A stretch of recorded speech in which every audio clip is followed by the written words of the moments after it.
The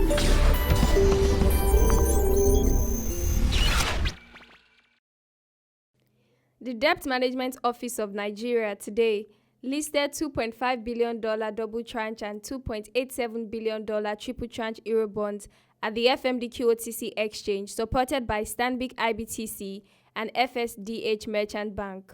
This was part of the partnership between the federal government and the FMDQ OTC exchange to deepen the market and grow the economy. Speaking at the event, the Director General of the Debt Management Office in Nigeria, Ms. Patient Oniha, noted that the listing of the Eurobonds supports the debt management strategy of achieving a 60% domestic debt and 40% external debt ratio. For the $3 billion Eurobonds, okay, so it was 2.5 that was issued in February last year because we had issued 500 billion in November 2017. Let me quickly say that we started that journey of trying to use some external borrowing to refinance domestic debt some years back. But it was a bit difficult to run it through the system. You were still trying to explain why you were borrowing at all, or why you were borrowing in dollars when some people could still remember the years of the Paris Club, and you're complicating it with another one. So it's like, wait until we're ready. So we're glad that we were able to do it and that the international markets understood and accepted that. In terms of the markets, what did it do for the markets? And that's significant because it speaks to one of our strategies. One, we introduced a new tenor. So if you look externally, we then had a 20-year tenor. Before then, we had 15, then you went straight to 30. So we had a 20-year tenor in the international market. So for us, that is good because we know there are many active Nigerian institutions either investing or issuing securities in that market. But I think for us, more significant about that transaction is that by redeeming treasury bills from own cash, we borrowed, so it was now own cash. It then had an effect of bringing down domestic interest rates because they were extremely high. And when they were high, they were not good for government, they were not good for the private sector. And indeed, we were accused of crowding out the private sector because once we borrowed at a certain rate, then everybody is priced above that.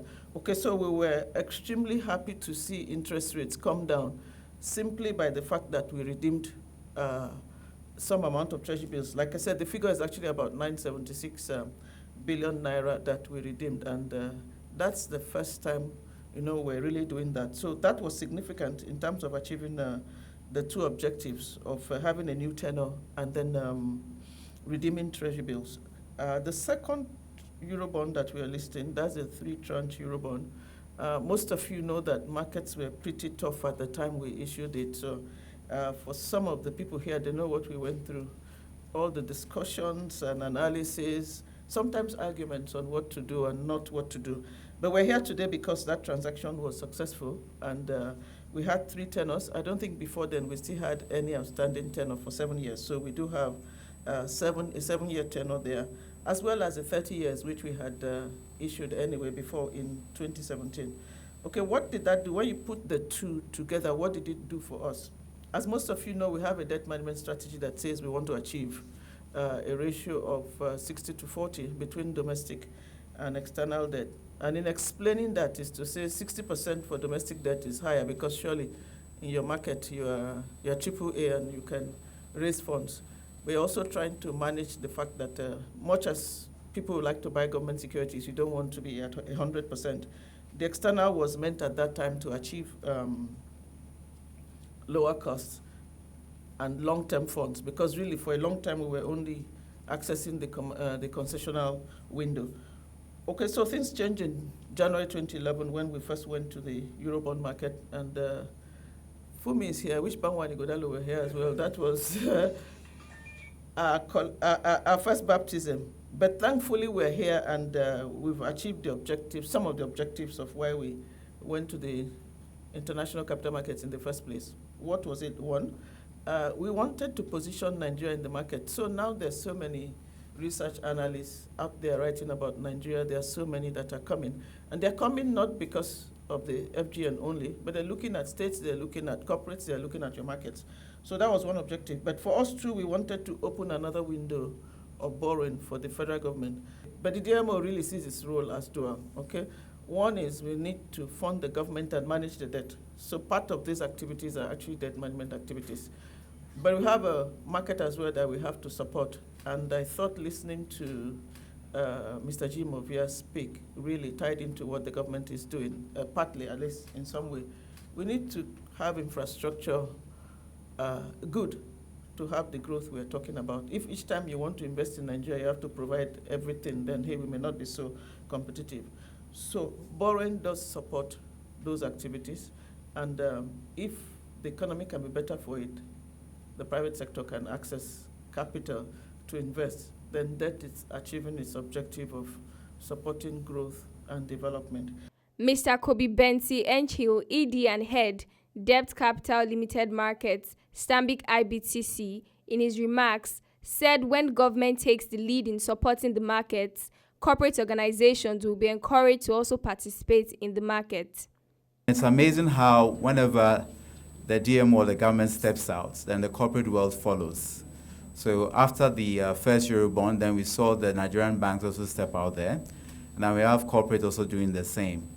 We've already seen some corporate activity in the green bond space after the first one, Series 1, that was done in 2017. So we're very pleased at any of these events, when we see the DMO leading the way. We thank you collectively, and I speak not just for Stanbic IBTC, but for the entire community for what you do. Because of you, we have a market that is well functioning. We thank you also for your support in terms of regulation. I think the appeal has already been made in different forums about the tax waiver, which is about to expire.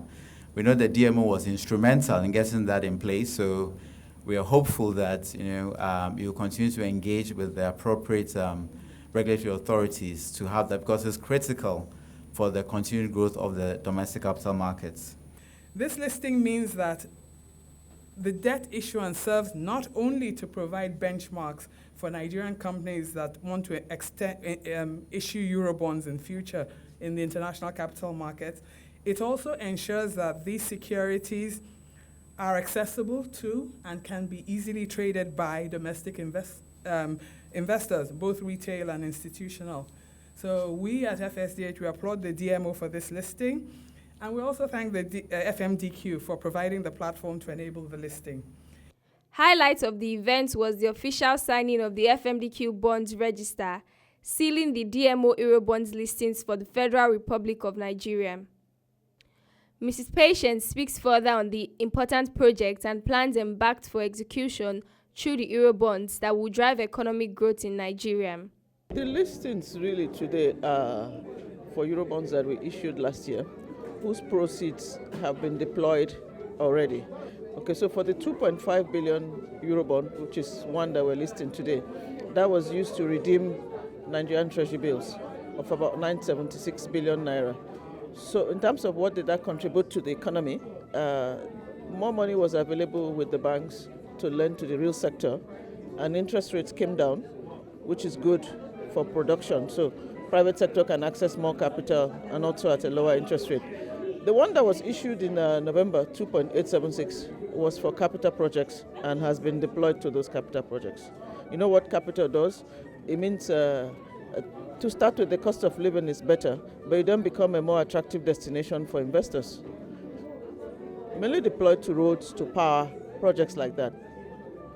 So that drives economic growth because the private sector now has a more conducive environment under which to operate. And that's in line with the government's objective of a private sector-led growth. Ms. Tumishe Koni also gave her perspective on how the listings will have impacts to the market. The thing about this listing again is a foreign currency bond, and that's listed locally. So what that says is local investors can also participate, in this foreign currency issue as well. So if a local investor has foreign currency, they can put that into, this debt security as opposed to having naira and putting that and sort of earning interest. So it's quite a good thing, and it also, as was said earlier in the ceremony, that it also brings Nigeria further on the map. Not only, for the international investors as well, saying, we're doing things the way they should be done, bringing transparency, which is very, very key for any security that's been issued into the market. So it's a very good and impressive thing that the DMO continues to do on behalf of the federal government of Nigeria. With the listings of the dual and triple tranche FRN Eurobonds, It is expected that the funds will be deployed to critical capital projects in the economy, deepen the debt market, and also help Nigeria in its quest of reducing its debt servicing costs.